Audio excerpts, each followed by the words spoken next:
So what happens when the best defense in NFL history goes against potentially the best quarterback of all time? Not in a debate, not in a peppermint patty eating contest, not in a Dr. Seuss read-off, but in a real football game. It's a 2013 Seahawks Legion of Boom against the 2023 Kansas City Chiefs. This is the Affaka Show, and today we are doing a versus matchup because we are sad there's no NFL. This is exactly what we're going to get into today. First, a quick history lesson on both teams because you need context. Then we go position by position. Then we go head to head, every single unit, and see who comes out on top. After that, we're going to set the pre-Super Bowl Vegas line, who's favored, who's a dog, and what the total is. And finally, I'm going to make my pick the final score and tell you which side I would have been on. So we have a lot to go through, and it's a bit overwhelming, kind of like your first day of algebra, but let's just hop in. History lesson for the Seattle Seahawks, 2013 Legion of Boom. They're playing 10 years before Kansas City, and you have to understand what this team actually was. 13 wins,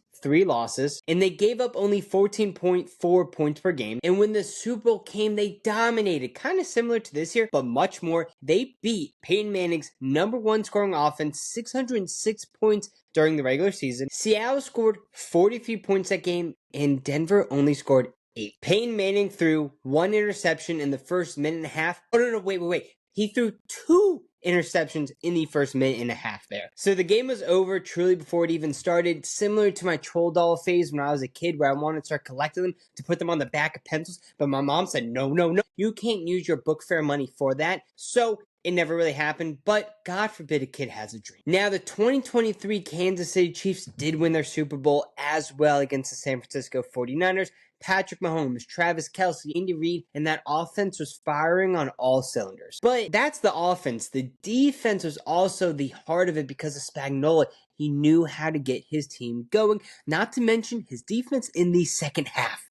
They led the league in turnovers and 52 sacks. And sure, did the Super Bowl go to overtime? It doesn't matter because you know what I remember? Kansas City won, 49ers lost. Because that's what Mahomes does. The kid likes to win a lot. So what happens when you have an unstoppable force versus an immovable object? Well, you should probably know this because I'm sure it's Newton's law, and I'm sure I learned it one time in a science class, but I tuned it out, so let's find out what's going to happen. Because we're going to go position by position, and I promise you there's one matchup in this video that you're not aware about, that you're not thinking about when you're going to set these lines, but luckily, I am. And it's going to change how this entire game is going to play out. Let's start off with the obvious, the quarterbacks. You have Russell Wilson versus Patrick Mahomes. Russell Wilson, by the numbers, 2,357 yards, 26 touchdowns, 9 interceptions. He's efficient. He's mobile. He wasn't that bad. Mahomes in 2023, however, 4,183 yards, 27 touchdowns, so that's more, but 11 interceptions. But by the numbers, they're not telling you the story of how good Mahomes truly was. He was throwing a sidearm. He was going to look on them. I mean, he could have probably thrown it like a nollie kickflip 360 flapjack hotcake. Flapjack? I just started naming pancakes towards the end when I should have been doing a skateboard trick, but whatever. I like pancakes. So Wilson's game is really, hey, don't turn the ball over, don't make mistakes because you have the Legion of Boom behind you. And Patrick Mahomes' game was do whatever you have to do to go out there and win the game. So obviously, I'm going to give the edge to Mahomes here because when plays need to happen, he can make the plays. Wilson, you're just trying not to mess up. Now we have Marshawn Lynch versus Isaiah Pacheco. Before I go into this, everybody knows who it is. Not because Marshawn Lynch has a historic acting career where he's been in the league. Westworld, one of the best shows of all time, but HBO refuses to put it on HBO Max, and it drives me up a wall. And then the third one is, well, Bottoms. Terrible movie. I got about 10 minutes into it. Lynch had 1,257 yards, 12 touchdowns, and 4 yards per carry, but the yards per carry does not capture how good he was. Pacheco, on the other hand, this was pre-injury. He was able to run, and you saw that, he's running angry, but not as effective as Marshawn Lynch, if I'm being transparent with you. Lynch had 79 yards on after contact alone, so people were hitting him, and this was when one of those famous runs happened where he broke 9 tackles in a single run. Now, Pacheco, I don't know. He was good, but beast mode is beast mode. You don't have this going Pacheco mode is beast mode. So it's pretty simple. Marshawn Lynch has the huge edge here. Now, this is where it becomes very interesting for the wide receivers and tight ends because there's no notable people who stick out on the wide receiver side. But on the tight ends, you have one. So Seattle, to take you in a little bit of a time machine, you had Doug Baldwin, Percy Harvin, and Golden Tate. serviceable, but not going to blow anyone out of the water. Now, you have Travis Kelce on the other hand, 93 catches, 984 yards, 5 touchdowns, and he's at the ripe age of 34 here. He's not washed. Not that I'm saying he is washed now, but he's not what he was. Rashee Rice, breakout year, MVS for your deep threat there. Now, notable on Kelce, he, during this season, is one of the most reliable weapons in all of football at 34 years old, had the chemistry going like he was in Breaking Bad with Mahomes, and he can run whatever route, and they're just going to be on the same page, kind of like me whenever I'm at my books, because I only read them to about page 10. And I do believe this is pre-Taylor Swift. I could be totally wrong on that.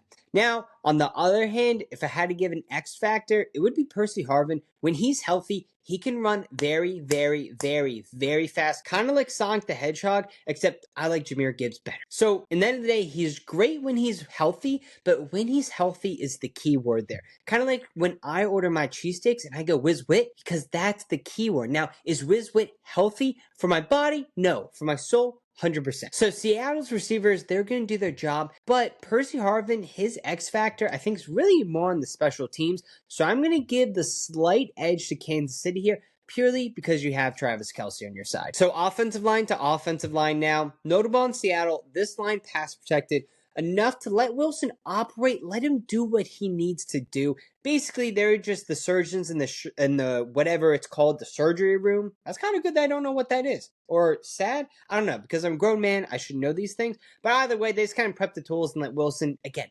not make mistakes. That's a huge one. Kansas City, Creed Humphrey, criminally underrated. It was bad. Ask any film guy. I'm not a film guy. I can't claim to be a film guy, but film guys love him. He's a top 3 center of all time, so who doesn't like the big boys? So honestly, I believe I'll give a slight edge to Kansas City. And now, look, both protected well enough to complete both things on what needed to get done on the offenses. Was that a complete sentence? I'm not sure. Now, the defensive lines. 2013 Seattle had Cliff, Michael, and Red, a collective that made the 606-point Peyton Manning look like a backup. And truthfully, if I was playing against him in the Super Bowl, they would make me look like I never played a snap of football in my entire life. Now, 2023, you had someone by the names of Chris Jones, 10.5 sacks. In the end of the day, Chris Jones is just great, especially within Spags. He's a monster. But Seattle has a lot more depth, and to me, that is very important. So if you take Chris Jones out of it, Kansas City, not that great. So Seattle has the edge there. Okay, so earlier I told you that there's going to be one position matchup that's going to matter the most and that you haven't thought about it yet, but thankfully, I have. Here it is, what you've been waiting for this entire video, the secondary. Legion of Boom had someone who you see on Amazon Prime now. No, not Ryan Fitzpatrick. That is Richard Sherman. 0 touchdowns allowed on his side the entire season. Earl Thomas, center fielder, super fast, erased half of the field. This defensive secondary was insane.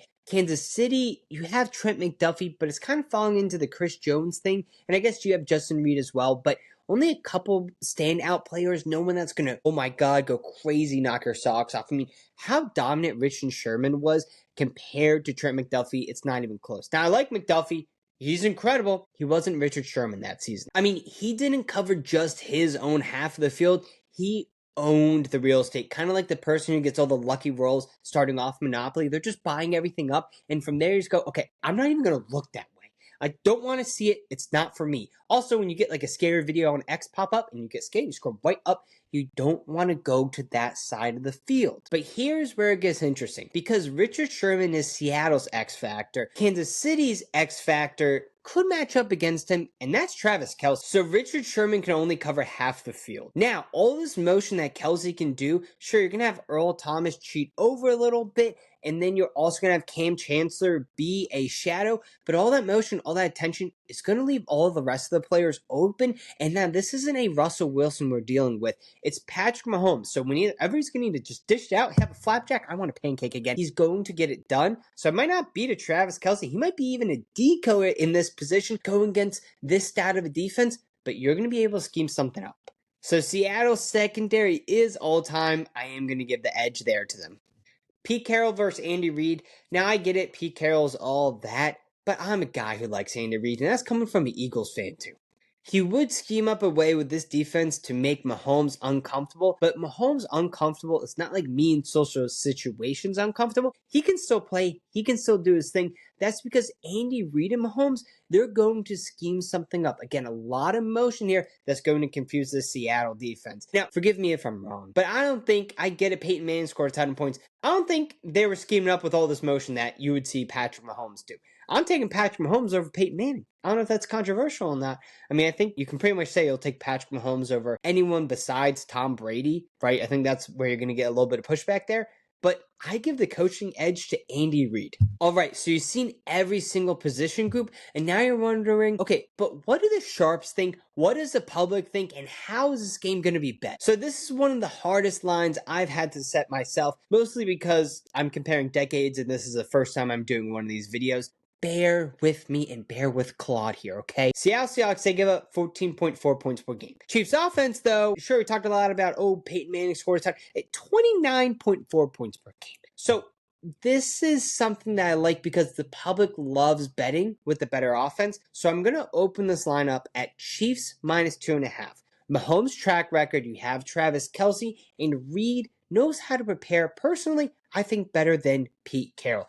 But the Legion of Boom is historically dominant, and we do see that public's also going to like taking their side as well, because the thought process is going to be, well, if Mahomes can't do anything, they can't compete with us. And all Russell Wilson has to do is not mess up. So I think the public money would honestly be a little bit even. I do believe the sharps at the 2.5 would probably go ahead and back the Seattle Seahawks. All right, this is what you came for. Who wins and who covers? Now, Mahomes is just such a better quarterback, and Kelce is the biggest mismatch that the Legion of Boom has ever seen. Andy Reid, he's going to draw something up in the fourth quarter. They beat Peyton Manning. They know how to shut down these elite offenses, and the Legion of Boom does not care who they're going against. They're like, Travis Kelce, you're not even dating Taylor Swift at the time, or maybe, I don't know, but they don't care. Marshawn Lynch is going to be able to run on this defense and control the clock until Spags steps in there in the second half. If Wilson turns it over, this Seattle team's not going to win. If he doesn't mess up, they have a chance to actually win this thing. In the end of the day, though, here's where I land. Final score, 24-20. The Chiefs take it. I believe this Chiefs offense would just overpower this Legion of Boom defense just with the pure motions and scheme that you're going to get with Kelce.